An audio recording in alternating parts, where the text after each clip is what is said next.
Red-hot liquid steel. In the face of global competition, production here at the Altos Hornos steel factory in Monclova, northern Mexico, continues non-stop. Altos Hornos can produce up to 5.5 million tons of steel per year, making it Mexico's biggest steel manufacturer.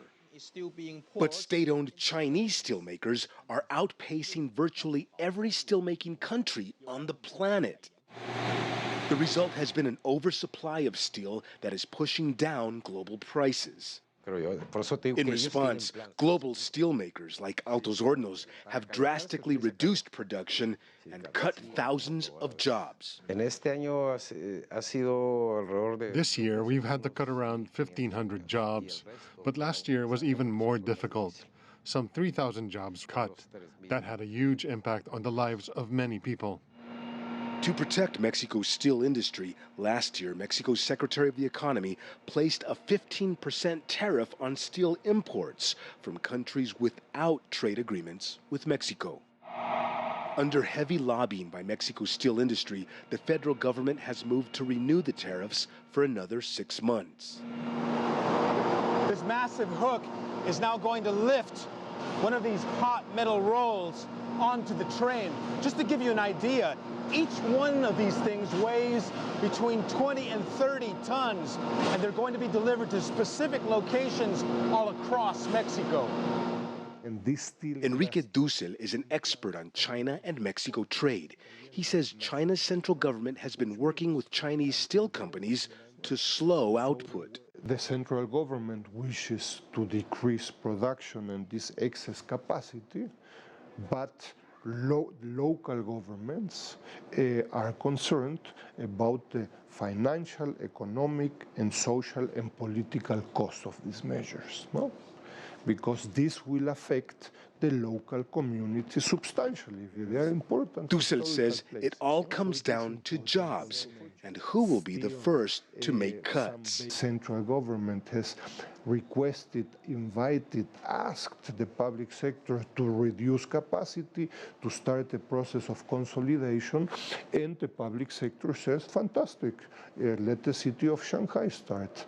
And the city of Shanghai says, why me?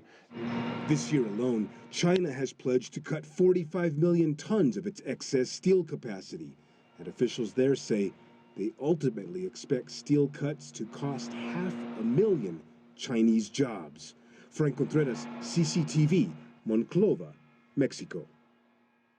Now, for more details on the China-Mexico steel connection, we have more of Franc Contreras' interview with Luis Zamudio, the CEO of Altos Hornos. Frank asked him how his company is faring given the global market conditions. Es un mercado muy competitivo actualmente. This is a very competitive market. We have a world crisis due to the overcapacity coming especially from countries like China, but it also comes from other countries such as Russia. It is a very difficult scenario. We have been able to stay very efficient. Siendo muy eficientes. And looking at China's steel industry, some call it competition, others say it's dumping. What has been the Mexican steel industry's strategy? Sí hay un dumping. There is dumping. Unfortunately, we are not under the same conditions to compete with the materials that are entering our country. The materials are subsidized by Chinese government or the government of Russia, so we are in a very uneven playing field because their costs of production are subsidized. Fortunately, Mexico's Ministry of Economy has acted in a very rational way that doesn't protect us, but puts us in competitive conditions. Today is the last day of the 15% tariff that they implemented. Es el último día del arancel que tenemos del 15%. What's the importance of this tariff for your company, Altos Hornos? Cualquiera que se meta a estudiar esto no es ningún proteccionismo. Anyone who gets to study that can tell this is not protectionism. It is to put us on equal terms. What kind of impact did it have? The steel market worldwide has lowered. The prices have fallen. We reacted like anyone else. I think we were even more efficient by improving our company, by putting our own power plants. We lost 4,000 outsourcing jobs here. Perdimos 4,000 empleos.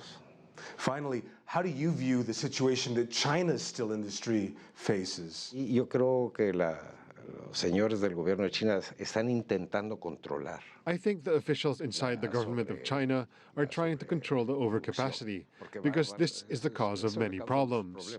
I think they will try rather than stopping the dragon, which would be very difficult looking at the thousands of people who rely on this industry.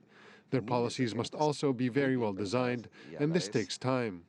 So while they are taking time, all this overcapacity will cause a collapse of the steel price worldwide. Causa un colapso a nivel mundial en los precios del acero.